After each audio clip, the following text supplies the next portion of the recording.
The SAR process, an introduction.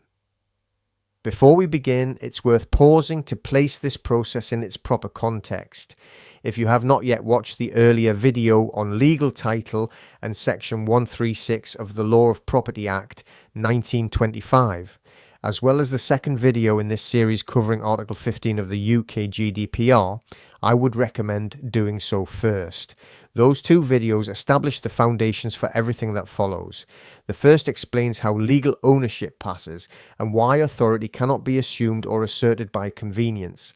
The second explains how transparency operates under GDPR and how an individual may lawfully require an organization to explain what personal data it is using, why it is using it, and on what basis. This presentation builds directly on both. What we are looking at now is the subject access request process, not as a confrontation, not as a threat, and not as a shortcut to litigation, but as a structured, lawful method of information gathering. A subject access request is not an accusation. It is not an allegation. It is a question.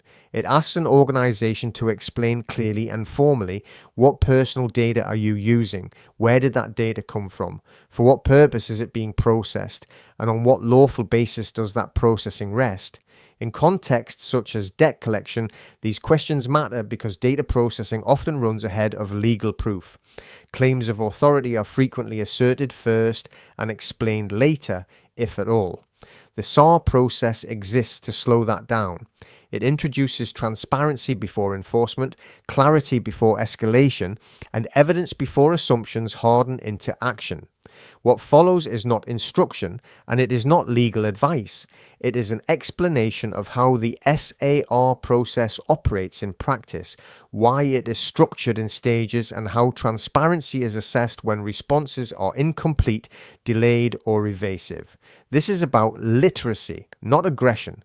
An informed individual does not need to speculate, they do not need to panic, and they do not need to accept asserted authority at face value. The law already provides a calm, precise mechanism to ask the right questions and to expect real answers. That is the purpose of this process. The SAR process and why it exists. Now that we understand how legal title is supposed to pass under Section 136 of the Law of Property Act 1925 and how Article 15 of the UK GDPR establishes a right to transparency, the next question is a practical one. What do you do with that knowledge? The subject access request, often referred to as a SAR, is the mechanism the law provides to bridge the gap between legal theory and real-world conduct. It is not a demand and it is not an accusation.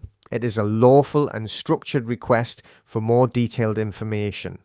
Under UK GDPR, any organisation, including an alleged debt purchaser that processes your personal data, is required to be able to explain what data it holds, where that data came from, how it is being used, and on what lawful basis that processing is justified.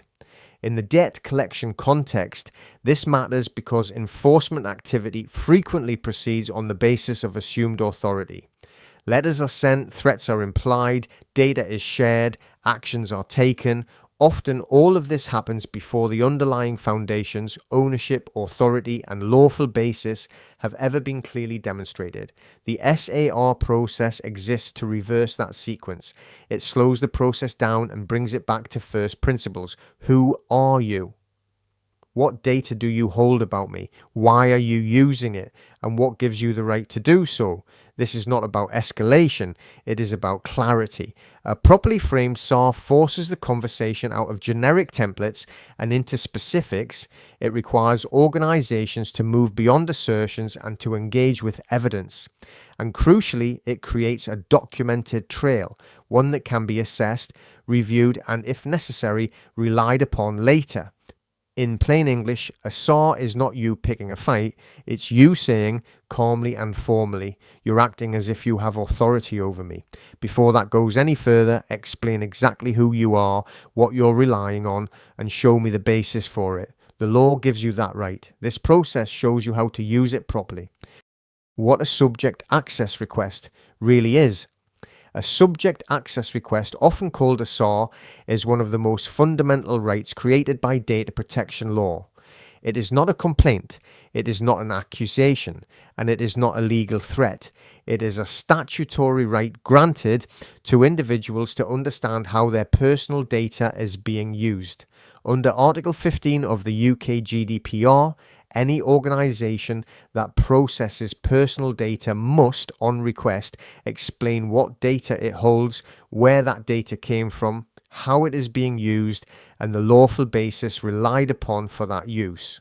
This obligation exists regardless of whether the organisation believes its position to be obvious, routine, or commercially justified. In the context of debt collection, a SAR serves a very specific and important purpose. Debt enforcement often begins with assumptions about ownership, assumptions about authority, and assumptions about lawful entitlement. A subject access request pauses that momentum. It requires the organisation to step out of narrative and into evidence to explain its position in concrete, verifiable terms. Crucially, a SAR does not ask the individual to accept what they are told. It asks the controller to show how and why it believes it is entitled to act.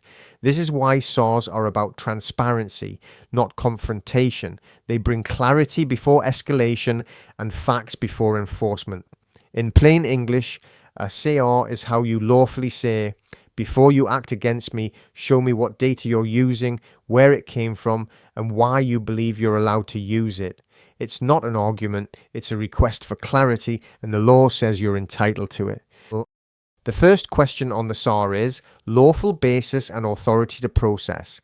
You are required to identify and evidence the lawful basis upon which you process my personal data. Where you rely upon Article 6(1) FUK GDPR legitimate interests, you must provide 1.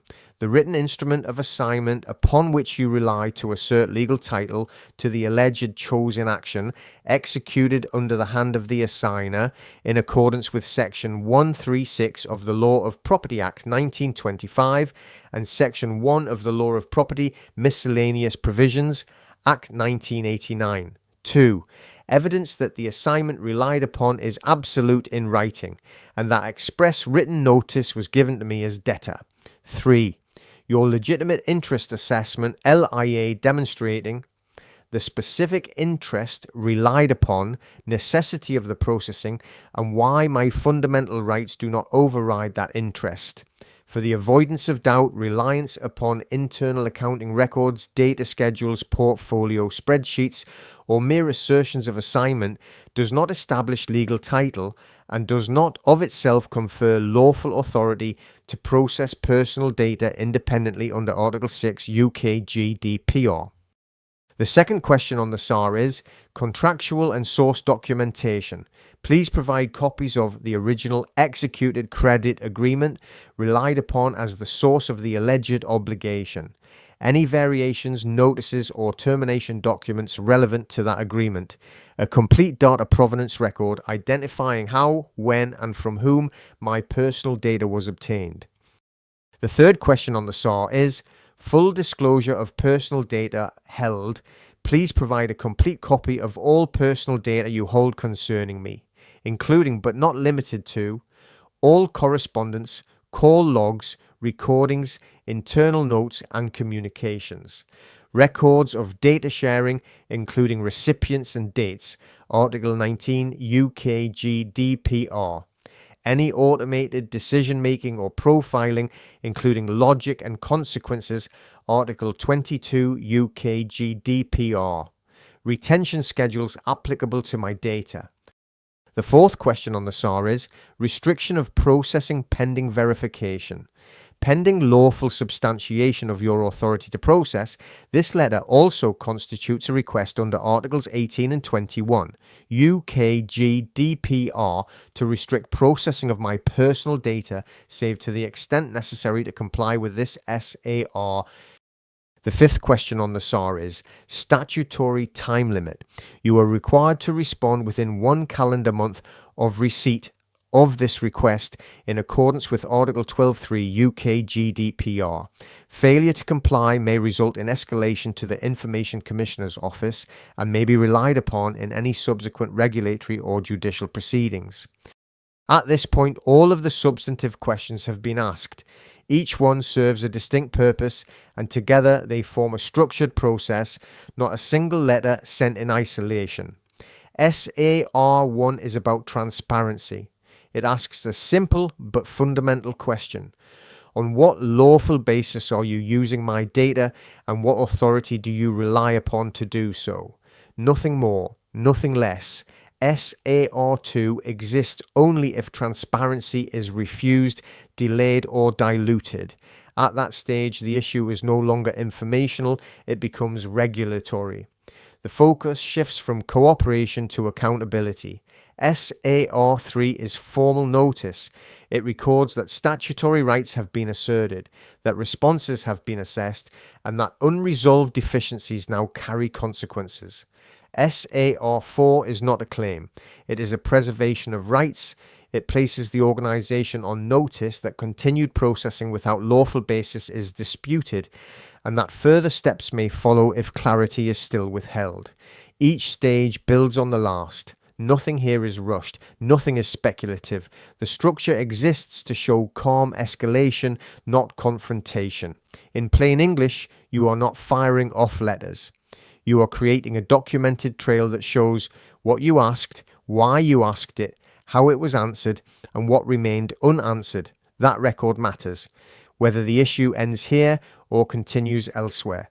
At every stage, the burden remains where the law places it, on the organisation claiming authority, not the individual asking questions.